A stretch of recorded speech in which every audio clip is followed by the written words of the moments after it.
সন্ত্রাসী আরেক স্বৈরাচার দেশে আসতেছে। আজকে আমার পর বিএনপি লোকেরা মারধর করলো, আপনারা দেখছেন। বলতেছে আমি তারেক জিয়ার নামে কিছু বলছি।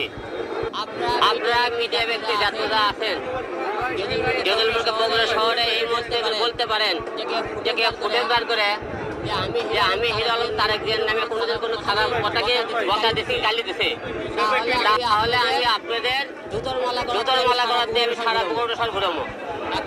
একটা ফুটেজ দিলকে বার করতে পারেন হিরো আলম তারেক জিয়ার নামে কিছু বলছে, যে বলতে পারেন আমি টোটাল বগুড়া শহর আমি জুতোর মালাতে ঘুরবো।